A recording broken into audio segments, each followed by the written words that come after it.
ایک بوڑھا آدمی کانچ کے برتنوں کا بڑا سا ٹوکرا سر پر اٹھائے شہر بیچنے کے لیے جا رہا تھا۔ چلتے چلتے اسے ہلکی سی ٹھوکر لگی تو ایک کانچ کا گلاس ٹوکرے سے پھسل کر نیچے گر پڑا اور ٹوٹ گیا۔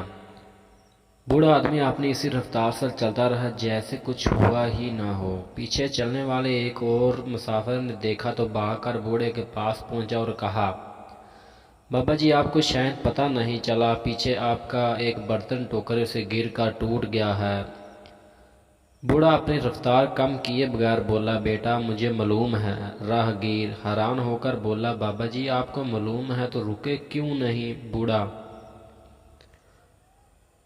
بیٹا جو چیز گر کر ٹوٹ گئی اس کے لیے اب رکنا بیکار ہے۔ بالفرض میں اگر رک جاتا، ٹوکرا زمین پر رکھتا، اس ٹوٹی چیز کو جو اب جڑ نہیں سکتی ان کو اٹھا کر دیکھتا، افسوس کرتا، پھر ٹوکرا اٹھا کر سر پر رکھتا تو میں اپنا ٹائم خراب کرتا، ٹوکرا رکھنے اٹھانے میں کوئی اور نقصان بھی کر لیتا، وہ شہر میں جو کاروبار کرنا تھا افسوس ہوتا اور تاثیر کے بعد وہ بھی خراب ہوتا۔ بیٹا میں نے وہی نہیں رکا اور اپنا بہت کچھ بچا لیا۔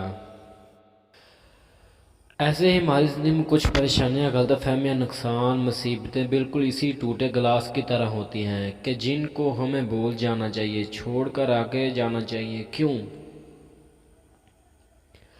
کیونکہ یہ وہ بوجھ ہوتے ہیں جو آپ کی رفتار کم کر دیتے ہیں، آپ کی مشقت بڑھا دیتے ہیں، آپ کے لیے نئی مصیبتیں اور پریشانیاں گھیر لاتے ہیں، آپ سے مسکراہٹ چھین لیتے ہیں، آگے بڑھنے کی حوصلہ اور چاہت ختم کر ڈالتے ہیں۔